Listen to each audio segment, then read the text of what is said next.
Thank you very much for joining us today for the launch of our Cybersecurity Degree Apprenticeship. My name is Julie Tegg and I'm Director of Apprenticeships here at Gloucestershire College. This video is pre-recorded, but we do welcome and encourage you to send in any questions you may have to the email address marketing@gloscol.ac.uk, or please use any of our social media channels: Facebook, Instagram, Twitter, and LinkedIn. We originally planned to invite you to a cyber event at Hub 8 in Cheltenham, but as you know, we weren't able to proceed with this, but I'm delighted to still be able to bring you all the latest news about our new cyber degree and our partnership with UE Bristol. Today you'll discover more about the Cybersecurity Degree Apprenticeship from Bob Higgy, an IT assessor here at Gloucestershire College. His presentation will include what apprentices can expect from the course, what they'll learn, and how it will be delivered. He will give an insight into our brand new cyber facilities, which are being funded by the West of England Institute for Technology. And he'll also be sharing Gloucestershire College's extensive experience of delivering apprenticeships in the county and some of the businesses we already work with in IT. We're delighted to have cybersecurity expert Lee Hibbert, international trade advisor, export and business risk, and cyber resilience specialist for the Department of International Trade. And Lauren White, managing director of Bamboo Technology, will be sharing and giving listeners an insight into the cybersecurity industry. We have Tim Atkins, managing director of Place and Growth at Cheltenham Borough Council, who will be sharing the latest cyber park plans, which will firmly cement Cheltenham on the cyber security map regionally, nationally, and globally. And to close, there's an introduction from UE Bristol and the exciting strategic partnership that they have with us here at Gloucestershire College. Their Head of Academy and Trust Partnerships, Guy Keith Miller, and Ian Johnson, Associate Head of Department for their Information and Science, will be sharing more information with you. I hope you enjoy the video. Hello, I'm Bob Higgy, and I've been working with my colleagues at Gloucester College and at UWE to design the Cybersecurity Degree Apprenticeship, and that's what I'm going to talk about today. Now, GCHQ exerts a very strong gravitational pull, and as a result, there are a lot of cybersecurity businesses which are coalescing around the area. And you can see there that there's going to be a lot of new jobs, and we're getting the new cybersecurity park opening. Now, we're the same at Gloucester College in that our Cheltenham campus is where we are going to centre the delivery of the cybersecurity degree. The campus is just off the top of this picture, presumably cropped out because we didn't have the foresight to build it in the shape of a donut. We've been working, that's Gloucester College and myself, with UE for several months now on this degree apprenticeship, and it's well on track for starting to deliver it in September 2020, despite the current difficulties. However, I do have to add a little bit of small print here and say that it is subject to validation, which means that until we've got it validated, we can't actually recruit people and start the degree. Now, the validation is well underway, and I don't anticipate any difficulties, and that should be completed in May 2020. So that's the end of the small print. Now, what's the attraction of this apprenticeship for a potential apprentice? Well, they're going to get an honours degree, which obviously they could also get at a university. However, because they will be employed from day one, they will first of all be earning, and secondly, they will not have to take out any loans in order to complete the degree. So it's a debt-free route. And if I was offered at the end of 3 years somebody who'd done a computing degree and had about £60,000 worth of debt, and compare that to somebody who'd had 3 years of experience and an honours degree, I think I know which one I'd choose. Now, it says there that after completing the honours degree, you can progress on to the Bristol MSc Cybersecurity. Now, that is already NCSC certified, and it is our plan to apply for NCSC certification for this degree once we get going. You can't do it in advance. You have to actually show all the materials that you've got ready before you can do that. So from the apprenticeship point of view, it's very good because you've got a debt-free route and you're going to end up with experience and the honours degree. There also have to be advantages for the employer, and I think Anthony Impey says it very well with this quotation. I have spoken to some employers and they say, well, actually, we're so busy with all the amount of work we've got to do that we don't have time to train people up and we'd like to just recruit people with experience. Well, good luck with that. If I look at the cybersecurity skills in the UK Labour Market Report 2020, which was published this month, then it says that about a third of employers trying to recruit somebody in a cyber role have a lot of difficulty in filling the vacancies, and it actually impacts on their ability to deliver the business. So when you've got an apprentice who's been with you for 3 years and they have understood the company culture, you know them, they know you, they are highly likely to stay with you and continue contributing to your business and your success. Let's look at the construction of this degree and justify why it's advantageous to your business. If we look at the top row, it says knowledge, and then it runs along with what's in the content for year one, year two, etc. So this is the honours degree programme effectively, and that is going to be delivered in classrooms on site at the Cheltenham campus. Year one is all about the foundation, the operating systems, hardware, and the cyber threats that can be found. And the whole point here is that if you don't understand how systems work, including networking, in some detail, then you will never understand how it's going to be attacked and how you defend it. In year two, armed with that knowledge, you can then look at how do you actually protect all those systems. You go into year three and you now look at how that's professionally applied, and you look at security cases, risk assessments, etc., and all the things that cybersecurity analysts have to deal with. Year four is basically developing some projects, and that is going to go into a thing called the endpoint assessment.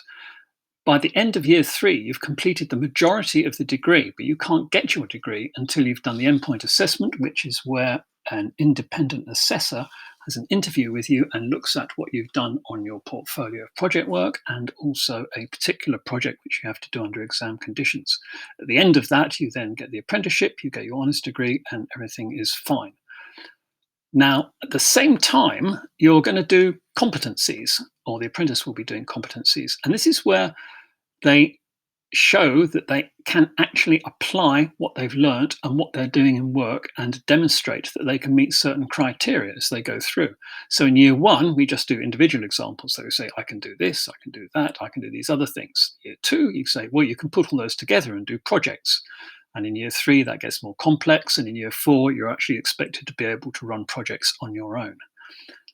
The third row says skills and behaviours. And these are the soft skills that are often lacking in people who come out with straightforward degrees, because you'll have had apprentices working and they'll be interacting, they'll be going to team meetings, they'll be having to give status reports. If you're doing agile development, they'll be in scrums.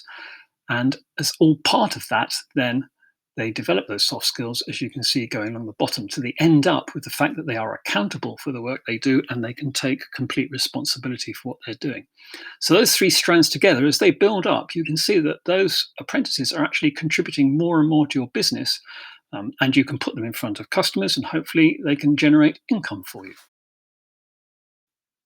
Now let's look at the practicalities of how this program actually gets delivered. There are going to be 4 modules, splitting the year up into 4 blocks, and we do block release. So we found this a very effective method of delivering knowledge, because the student or apprentice will come in for 1 full week, they will be concentrated on what they're doing, and then they get some assessment at the end of, say, the first 2 weeks, which they hand in at the start of the following week, and that way we get progress throughout the whole year. Block release works well because it's scheduled straight into people's calendars. You know exactly when your apprentice is going to be in and when they're out, and you can schedule everything around that. It's been a very effective method, and most employers that we've worked with so far say they really find that good. 2 weeks at the start in September, 2 weeks at the end. The first 2 weeks are so that we can get settled in and get going, and the last 2 weeks are so that we can tidy up any missing work that needs to be done, and obviously we get July and August off, which is good for the apprentice and even more so good for us. That's the way it gets delivered, and that will happen for all 3 years. Only in the third year, there's going to be a proper project which will run through the whole year. So it'll look slightly different, but we'll get to that when we get to 2023, I think. On the right, we've fleshed out the details of the modules, putting a little bit more information about what you'll actually be studying on there. And while you're reading that, I'm going to talk about the picture on the left. Although it appears to be labelled UWE Bristol, it is in fact a prototype classroom that we've set up in Gloucester and we've been using for some months. It is properly equipped with machines which are at least equal to or perhaps better than would be found in the workplace. We run our own servers. We're not connected to the college IT system, so we have complete freedom to install whatever software we like. And the environment is meant to be more team building than standard classroom, and we found that it's worked very well, and the students and apprentices that we currently have using it have said that it is actually a very satisfactory environment in which to understand and build and learn what's going on. We have been delivering digital apprenticeships now for more than 3 years, and we've had a lot of success. One of our apprentices started as an infrastructure technician at a company. At the end of his apprenticeship, his boss resigned and he became the head of IT. And he also got a distinction for his apprenticeship. We manage this because we have very close connections with the employer. We go and visit on site once a month to see what the apprentice is doing, assess their competencies, and make sure that they are making sensible progress. Every 3 months, a training coordinator will come and have a formal review of progress with the employer, manager, and the apprentice, and also record that. That way, we make sure that the apprentices are developing properly, and also to sort out any issues and also maintain face-to-face contact with the same people on a regular basis rather than a chop and change of different personnel. And that has turned out to be an excellent way of delivering our apprenticeships. We're also obviously here, so the facilities that we're getting at Cheltenham, we've had a grant from the Institute of Technology from the government, and that's allowing us to build these rooms where we can set up all the facilities we need in order to demonstrate malware and allow apprentices to know how to diagnose malware and to deconstruct malware and play with all the dangerous things that are running around outside. These are the logos of some of the businesses that we're working with, and I personally have been working with the apprentices at IRS Cybersecurity Associates, the Sand Academies Trust, and Gloucestershire County Council. We've built up a good working relationship, and we're seeing their digital apprentices through to success, so we can take this experience forward and apply it to the degree. This is going to be a very successful degree apprenticeship. It combines the experience and knowledge of delivering apprenticeships in the workplace by Gloucester College, together with the knowledge and ability to deliver successful degree programs by the University of Western England. We have a team of business consultants who will no doubt be very happy to hear from you if you wish to pursue this any further. Thank you very much for listening.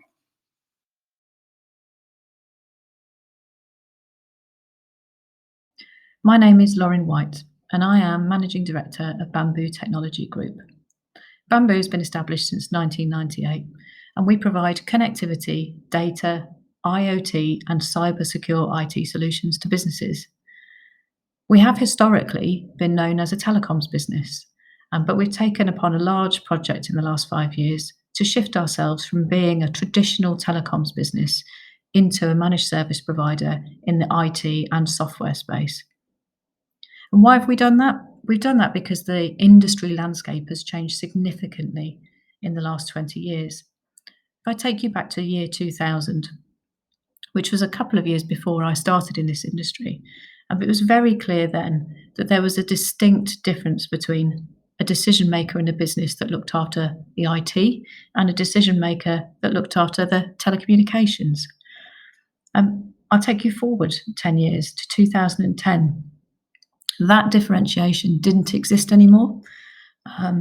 IT decision makers no longer looked just after IT. It became within their role, it was commonplace that they also took on board the decision about who their telecommunications providers were going to be.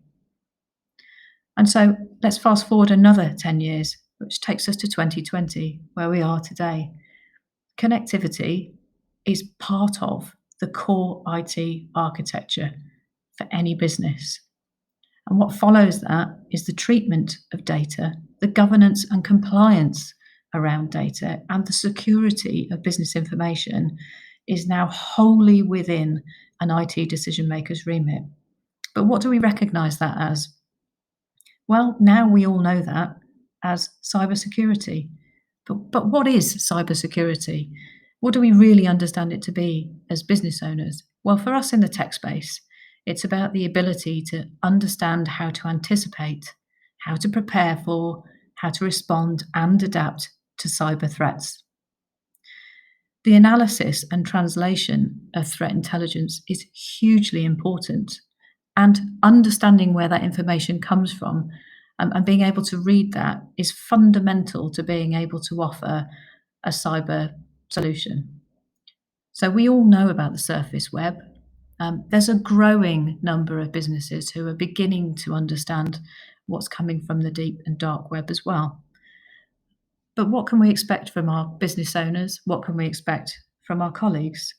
I know, after having managed a telecoms and IPT business for nearly 20 years, that we can't expect our average systems engineers or customer service people to have the skills to be able to analyze the incoming information and translate that into a format that business owners and decision makers will understand, because it isn't always a CTO, a CIO that makes the decisions around budget, strategy, infrastructure, development plans. So it's really, really important that as part of our service, and certainly part of what we offer in the cyberspace, that we upskill our teams. This has often been quite a costly exercise.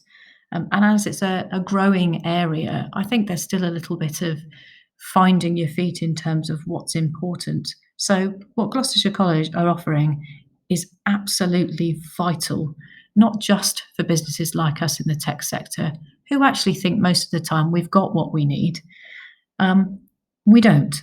We need to be able to offer the capability to upskill some of our existing teams. And these are people who are in roles where they might be on the periphery of some of this work and some of this opportunity, but need to really get under the skin of it. So how do we do that while they're able to work for us at the same time? Well, the cyber apprenticeships are really the key answer for us. It's the key solution. We can upskill our teams, keep them working for us, keep them feeling valued and motivated, and also really benefit from the education and training that they'll be obtaining. But it isn't just about our existing skill sets, it's also about growing our business and ensuring that we have a pool of new talent to be able to explore. So Gloucestershire College operating the cyber apprenticeship schemes on our doorstep, a local resource that we can tap into, is just fantastic. And as we all know, Gloucestershire is aiming to be the hub of cyber for the UK. And so it's really, really important that we understand that, yes, of course, we need these skills in the tech industry. Of course, we need to develop some of our cyber professionals. We need to provide opportunities, and there will be plenty. But what's really important is that it's understood that it's not just the tech industry that need to upskill in this area. It's every business. Our industry needs it, and so does every other industry. This isn't something that's going to go away. So if you're looking for something that will enable you a wealth of opportunity, perhaps future travel, perhaps liaising with senior people on a day-to-day basis, perhaps exploring what really is going on under the skin of the web, the internet, all sorts of different things that are available to you, then I would urge you to take your first few steps into the world of cyber apprenticeships, so that you can open up your future opportunities. Hi, my name is Hibbert, and I am an International Trade Advisor for the Department of International Trade. My focus is assisting Gloucestershire organisations from the education and cybersecurity sectors to export. I've been operating in these sectors for over 35 years, both here in the UK and internationally. In that time, I've seen cybersecurity develop from a should have to a must have. The DIT have developed a cybersecurity export strategy. This is to support companies to pursue opportunities, enable them to export, and respond to international demand. I've seen firsthand what the impact is from organised crime and cyber terrorism. The cyber threat is real, and cyber crime has now overtaken the illicit drug trade. As we go into lockdown for a biological virus, organised crime groups adapt their attack vectors to identify the vulnerabilities of our national infrastructure and our remote workers. The cost of cyber crime is predicted to be over 6 trillion by 2022. To reduce the impact from cybercrime, the UK has a cyber security strategy. The National Cyber Security Centre leads the way and promotes best practice, but they can't do it alone. Organisations like the University of West England, Gloucestershire College, and Bamboo Technology Group are all helping to build the UK cybersecurity capability. Education is critical to building that capability. And what is so important is filling the skills gap within the sector. As Lauren said, so much has changed since she started in 2000. Things are so different. What has also changed is how apprenticeships are being used to build a company's cybersecurity capability and protect themselves and their clients from the cyber threats. Bamboo have taken advantage of this, and they have 2 techs on these degree courses already. For those of you who are looking to get started in this sector, you can't get a better start. What I will say, though, is what you are doing now is not what you will be doing in the next 10 years. 85% of the job roles haven't even been invented yet. Last month, this Finders report was released, identifying the technical and non-technical skills needed in the UK labour market for the cybersecurity sector. These are some of them. The opportunities are phenomenal, and any skill sets you develop can be transferred to the international market. Other countries are way behind in the cybersecurity curve and need UK companies to assist them. Yeah, and guess what? Those companies need you to do that. So, you decided you want to play for a Premiership team. You will need to pass selection. You will need to identify what position you want to play, demonstrate you can be a team player, and lead when necessary. The cybersecurity degree program will allow you to develop your skills, let you try out those new positions until you find which one's your favourite. Then, if selected, you will play your first game. Here are some examples of what teams you can play for, what positions you can take, and how much you can earn if you make the grade.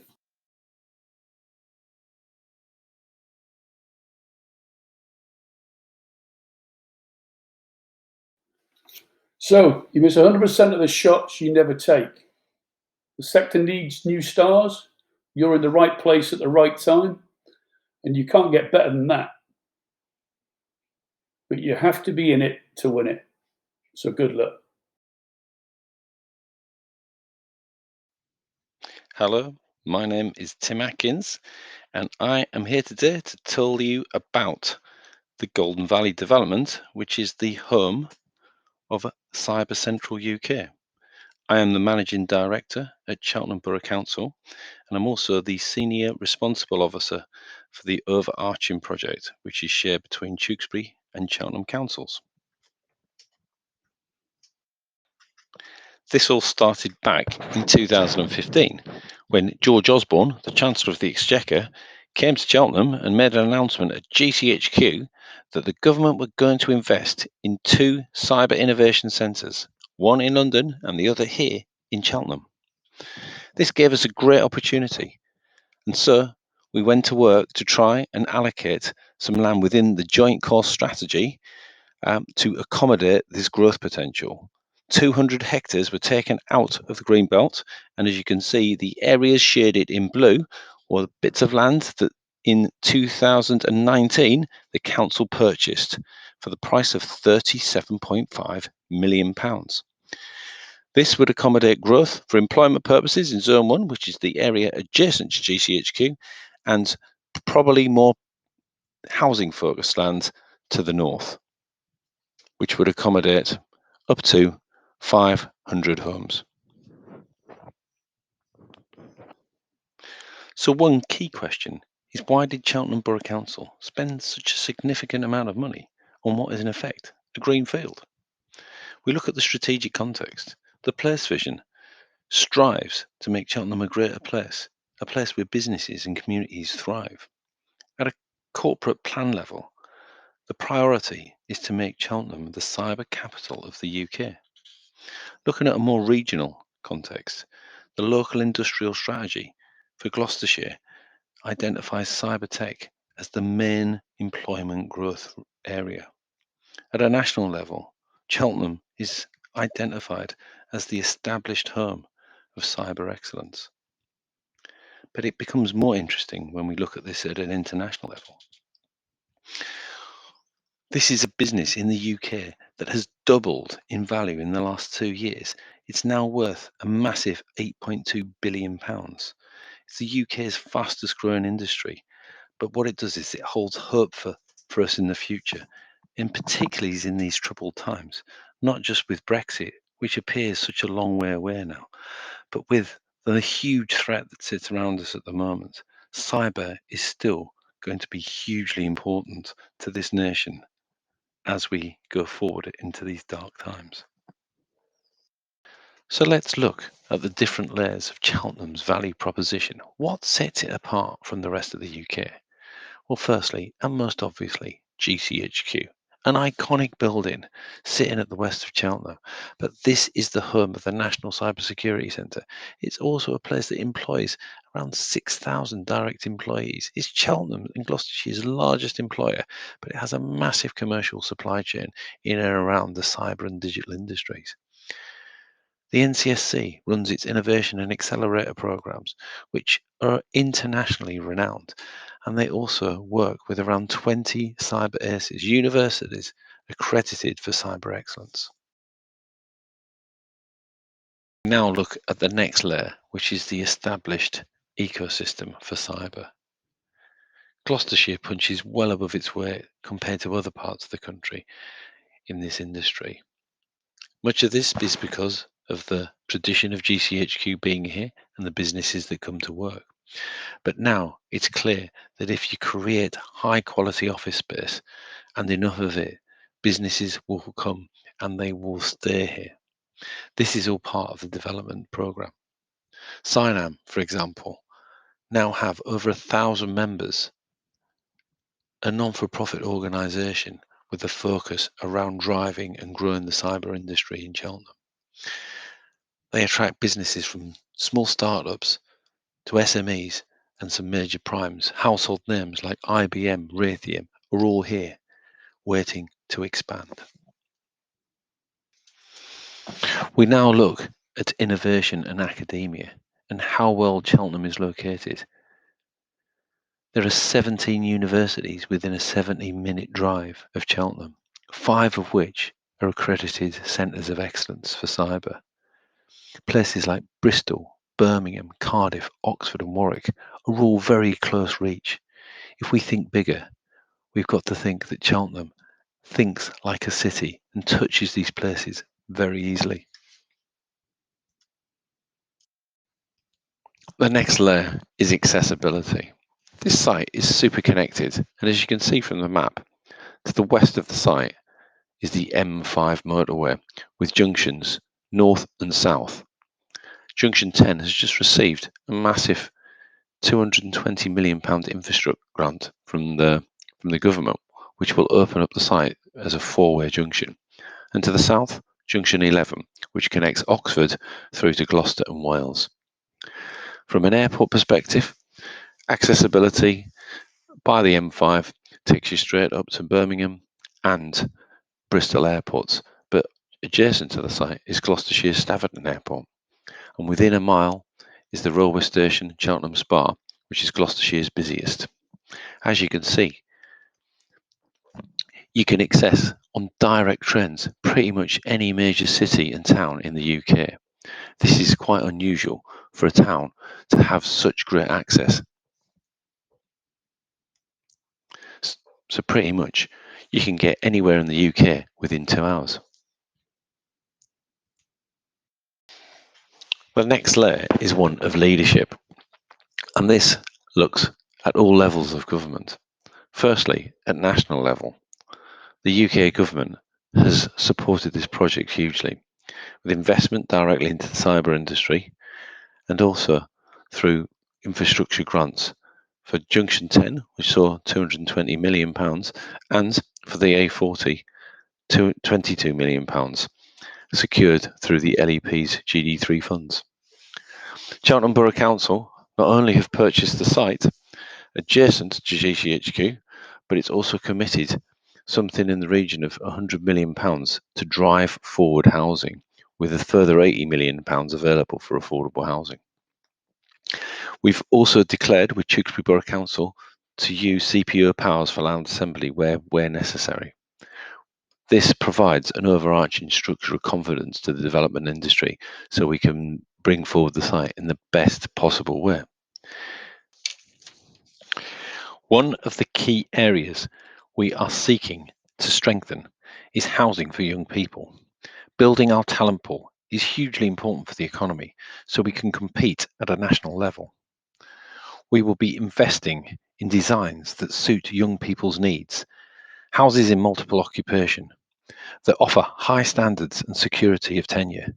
This will be one of the many defining features of Cyber Central that sets it apart from other developments. Piecing all those layers together presents a significant development and investment opportunity. The Golden Valley presents a rare chance to create something unique, a type of development or urban extension not often seen outside London. Our vision will create a campus integrating work, rest and play, creating high density clusters, bringing people together to collaborate and socialise. We seek to achieve the higher standards of sustainability, exploring smart city infrastructure and carbon neutrality. It is interesting to see how the Golden Valley site compares in scale with other well-known business centres and campuses. Amazingly, the City of London and the Olympic Village are both of similar size. This provides some mind-provoking perspective when we start to think what might be possible. In terms of wider growth potential, we need to give some thought to where Gloucestershire's future growth might be. The M5 and A40 corridors provide essential transport infrastructure for future growth. The wider Golden Valley area offers great potential, not only for upscaling the UK cyber industry, but much of Gloucestershire's future housing growth. It is worth looking what has happened elsewhere. In 1938, this was what Silicon Valley looked like, a small suburban garage. It's very different today. Possibly more striking is the fishing village of Shenzhen in the 1950s. It is now the world's digital hardware capital. I'm not saying we might see buildings like this on our doorstep, but it does provide us with the insight into the art of the possible. We have looked at the layers of the value proposition, why Cheltenham is uniquely placed to lead the UK's cyber growth. However, Cyber Central has at its heart something truly unique, an offer that will enable the collision between innovation and commerce, our own Honeypot. First, we create a new exciting space that will be the home to GCHQ's innovation programs and the NCSC. We place next to them incubation space and support from the great academic minds of the UK, bringing research and development and knowledge exchange.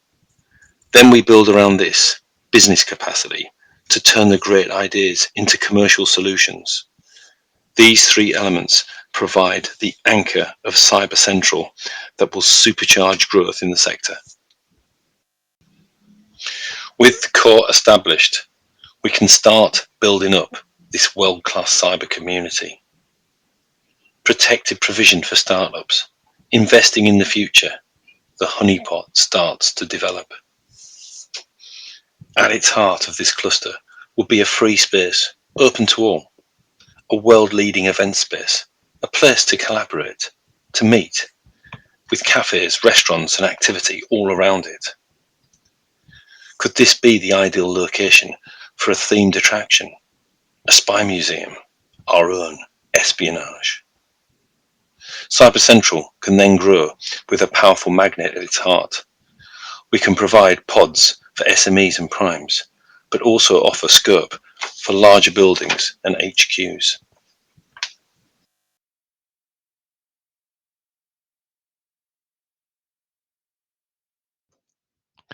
Now we have created a world-class integrated campus, we must also think about investing in our existing communities. Gloucestershire is leading the way with a whole range of initiatives led by the NCSC's schools programme. We've also seen Gloscol's newly launched cyber degrees and apprenticeships that will provide a hugely important layer, growing talent and aligning it with business and academia. This is so important to the growth of the sector. Adjacent to the site are some of Gloucestershire's most extreme pockets of deprivation. This project could have a profound positive impact on our existing communities and their abilities to thrive. A lot has happened over the last 5 years. From 2015, with the Cyber Innovation Centre announcement in Cheltenham, we now own much of the land and have 2 major infrastructure awards and a collaborative programme board with all public authorities. Looking forward, we still intend to launch the search for a development and investment partner in April and May. As with the rest of the world, we are currently reviewing how this will work whilst we move into lockdown. However, we intend to see work on the ground in 2021-22 and the cyber park operational in 23-24. I will now illustrate what this might look like. The growth is already underway. The ecosystem in Cheltenham is growing, as are the links between GCHQ and NCSC, with business and academia. Hub 8 opened in 2020, and we are working with partners across Cheltenham to bring forward other development opportunities to meet the great demand before 2023-24. We will then see post-2023 Cyber Central becoming operational as an integrated campus whilst it comes to life and begins to grow. We had intended our launch to be at the International Investment Festival, MIPIM, in the glamorous town of Cannes in the south of France. But due to recent events, we have taken a different path. The obvious next step was to be here today at this fantastic virtual launch event in Hester's Way. You may not be able to touch them, but we have digital magazines for you and postcards through our website. You can read more about this global opportunity on your doorstep. Though I am afraid to report our efforts to digitize the high quality chocolates is still in the developmental stage, so please hold on. So when the world returns to normality, we will be hosting a VIP event at a secret location where potential partners can learn more about the opportunity. But as a summary, to bring this whole project to life, please sit back and enjoy this 3-minute video, which tells the story of the Golden Valley development, the home of Cyber Central UK. We're deflecting something like 4,000 cyber attacks daily.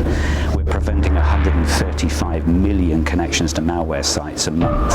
We're going into a world that we don't fully understand. It's about keeping everybody safe, it's about keeping the lights on, the water flowing, energy, transport. The growth in the cyber industry is huge. It's going to continue to grow. And that gives us massive opportunity, but it's around lifestyles, jobs for people, and it's around regeneration. £8.3 billion going into the UK economy thanks to that sector, doubled in the last 2 years. We've got massive amounts of innovation and collaboration already happening between massive global companies such as Microsoft, Google, BT, and then working with those more innovative, smaller micro companies. What GCHQ provides us with, one of those magnets, one of those attractors. GCHQ site just across the road from it. We have the NCSC accelerator and a lot of our innovation space. I think this is a fantastic region to become a cyber tech hub. We're hugely committed to Cheltenham, Gloucestershire and the southwest. Something like 8,000 employees in the region. We've got to keep on scaling now. So at the moment we've got to keep up with demand. You've got this perfect quadruple helix of public sector, academia, big company, small company, and it's the fusion of those where we get the explosions. Bringing great minds together to collaborate and innovate and be pioneers, that's the place that we're trying to create. The Cyber Central project brings together a synergy of homes, of jobs in a fantastic environment. We have world-class festivals, areas of outstanding beauty within the landscape, and we also have an absolutely fantastic schooling system, whether it's private or non-private. We can't do it here where we have all this cybersecurity intellect. Where else can we do it?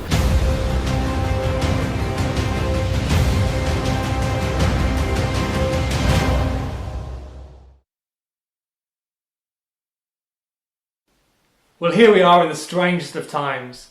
Sadly not able to physically be together, but on behalf of the Vice-Chancellor, I just wanted to say how pleased I am that so many have signed up for the webinar today. This launch marks a really important point and follows a great deal of work achieved by the college and university, which is built on our strong partnership.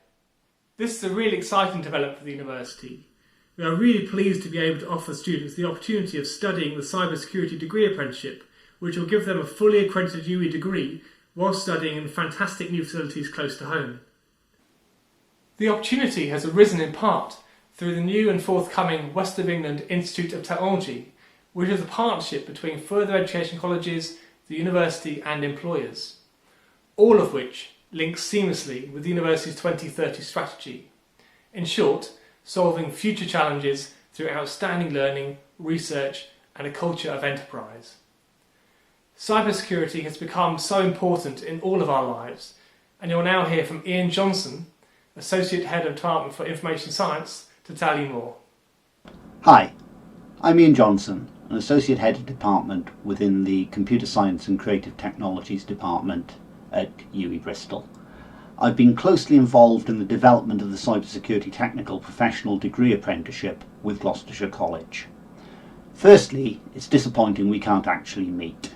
I'm recording this at home and I'm going to guess that you're watching this at home as well. The apprenticeship programme is the result of the partnership announced last year at the Developing Cheltenham's Future Cyber Generation event, at which Matt Burgess, the Principal of Gloucestershire College, Chris Esner, the Deputy Director for Skills and Growth at NCSC, and our Vice-Chancellor Steve West, all stressed the importance of teaching and learning opportunities within cybersecurity for the future and for the UK as a whole. This is particularly important at the moment. With the current COVID crisis, people are working from home, the attack surfaces of companies are increasing, and new threats are appearing, and hospitals are having to defend against threats whilst dealing with everything else they need to deal with. The Cheltenham area hosts a significant number of world-class cybersecurity companies. These companies, such as Cybersecurity Associates, need to be able to train and educate the highly skilled employees they need and wish to attract and retain particularly local talent. An endeavour that this apprenticeship programme should support. UE recently set out our vision for the next decade in our Strategy 2030. Our priority for the next 10 years is to deliver an outstanding university experience for our students through innovative, practice-led, research-informed courses. An outstanding university in this case for Gloucestershire students in Gloucestershire at Gloucestershire College's Cheltenham campus's purpose-designed facilities. Innovative and practice-led through being a newly designed degree-level apprenticeship, letting students earn while they learn, put pedagogy into practice, and benefit from both working and training within the world-class companies in the Cheltenham area. And research informed by the work my colleagues and our PhD students are engaged in areas such as insider threat detection, securing the Internet of Things, and post-quantum cryptography. UWE Bristol, as our Vice-Chancellor has explained on several occasions, views cybersecurity as of strategic importance to the university. It's an area the university is investing heavily in through growing our team and developing new facilities, as well as through strategic partnerships such as this. Our team has a track record in cybersecurity teaching spanning many years, starting with our MSc Systems Administration and Security roughly 20 years ago, through to our current offerings, this degree apprenticeship, our undergraduate cybersecurity and digital forensics degree, which by the way has one of the best employment records in the university, and our master's programme, which is provisionally certified by the NCSC. Our alumni are our best advertisement, many now in senior roles, employed by industry, government agencies, law enforcement and consultancies. A few years ago, the Financial Times highlighted that we, quote, topped the list for non-Russell Group universities with respect to recruitment by management consultancies. Our research is collaborative, involving partnerships with our colleagues in other departments, industry, international organisations and UK institutions. We have ongoing research collaborations with TechModal, Montview and VQ Communications in the areas of explainable AI, adversarial attacks on AI systems and privacy preservation in collaborative data exchange, as well as consultancy projects on penetration testing and system vulnerabilities. For us, this innovative partnership is a way to connect with Gloucester College and a new group of learners in FE. We want to engage with and inspire everyone with an interest in this field. While our view is that cybersecurity needs to be firmly grounded within computer science, it is truly a cross-disciplinary area. We engage with a wide spectrum of people and organisations. School children, through our work with Unlock Cyber and events for the NCSE's Cyber First initiative. We were lucky enough to host this year's winner of their girls' competition, King Edward's School Bath, in our semi-final, and they won at the final in Cardiff just before the UK went into lockdown. We engage with the Cyber Schools Hub. We've also had to unfortunately cancel several events, including hosting the Matrix Challenge semi-final with the South West Regional Organised Crime Unit. We engage with our own undergraduate, masters and doctoral students through extracurricular activities, industry speakers. We recently, for example, had AMIOSEC give a guest lecture to our students and took a party of students to Abertay's student-run conference Security. The companies we collaborate with, such as Leonardo, Palo Alto Networks and AMIOSEC amongst others. We also engage with government through the NCSC and organisations such as CISI UK, a network for cybersecurity educators. We also try and engage with the InfoSec community through activities such as providing the venue for B-Sides Bristol last year, and we won't know if it runs this year, but hopefully this year and in future years. And last year in particular, I was proud to see some of our alumni speak, and the videos from last year's B-Side conference are on YouTube if anyone's interested. We think the partnership offers a synergy between Gloucestershire College and UWE that can really benefit Cheltenham, employers in the area and students, and are really looking forward to it becoming a reality. That brings our cybersecurity degree apprenticeship launch to a close. I hope that you find it informative and insightful. If you do have any questions regarding any of the talks, please can I ask that you email marketing@gloscol.ac.uk or message any of our social media channels, and we will be delighted to respond to those questions. For more information about the cybersecurity degree apprenticeship and to apply, please can you visit www.gloscol.ac.uk/cyber. I'd like to thank all of our speakers, Guy Keith Miller and Ian Johnson from UE Bristol, Bob Higgy from Gloucestershire College, Lee Hibbert from the Department of International Trade, Lorraine White from Bamboo, and Tim Atkins from Cheltenham Borough Council. Thank you everyone for watching.